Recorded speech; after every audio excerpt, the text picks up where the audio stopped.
I just wrapped up a juicy negotiation round, saving the deal and putting my client in the best possible position. Let me share with you this story about how I put my client in the best position possible. It all starts with how you represent your client, because any agent can put a sign out in front of your yard. It's when it comes down to home inspections, when it comes down to representing your client and fighting for that top dollar, that's where your value as an agent is. So let me share this story with you. So I recently listed a property that was somewhat, I would say, a fixer-upper. It had some deferred maintenance and it needed some attention. So we decided we could price it one of two ways. We can price it to get people in the door, or we can price it on the high side. We decided to price it on the high side because there was nothing else listed in the surrounding area. So you can play your hand that way because you know the market around you, there's nothing there. So there's a good opportunity that you will get the higher dollar. So I always start out by setting the expectation with my seller. We walk the house so I know the house. Has anything recently been added or updated? Are there any problems? Is there anything that stands out that needs attention, that if I was a buyer walking into your house, would this raise a question? Let's just get it in the open. Tell me everything you know about this house so that when it comes down to it, I can negotiate for you because I have all the tools. So with this particular house, I knew what the faults were and we priced it accordingly. As we had buyers coming through the door, I had spoken with my sellers saying, listen, if we don't get any action in the first 2 weeks, we're going to take all of the feedback and we're going to adjust the price according to the feedback. So over 2 weeks, we took the feedback and everybody said it was priced a little bit too high. However, we did get a cash offer. It was somewhat low, but it was a cash offer. So we did not accept the cash offer and we adjusted the price based on the expectations that I set in the very beginning by having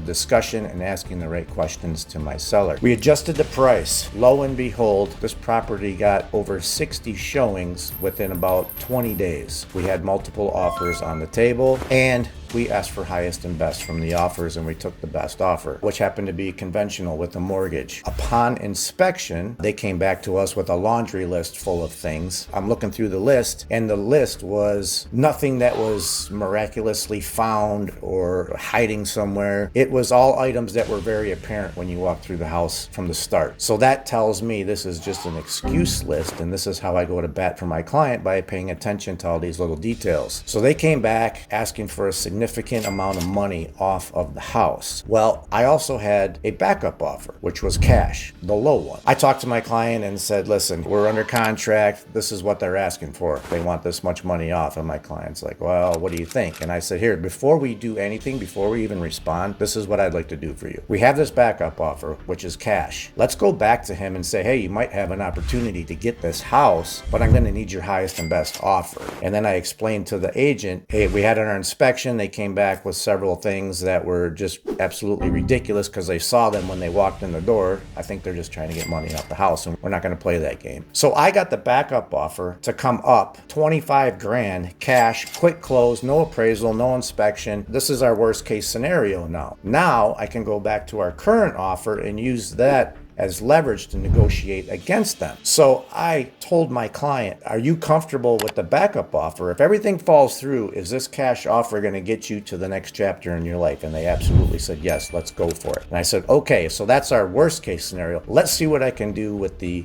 conventional offer. So I went back to them and said, seller's not willing to negotiate. They're not going to make any repairs. Most of these things are obvious. You've seen these when you walk right through the door. So we're not going to budge. And we have a backup offer, which is cash, no appraisal, no contingencies. So you let me know what your client wants to do. So we waited it out. A couple hours go by. They call back. Is there a number? I'm like, no, there's no number. I'm not going to negotiate against myself. If your client wants the house, they need to pay contract price, what they made the offer for. If they don't want it, they don't want it, because I already know my client is willing to take the backup offer. Lo and behold, they came back. Yep, we'll do it full contract price. So I just saved my client 50 grand by setting the expectation, asking the right questions, and putting their priorities first. And this is why it's so important for you to have an agent who is experienced and is not afraid to ask the question, stand the ground. When you know the house, you know the answers, you can play your hand, and that's the type of agent that you want representing you. So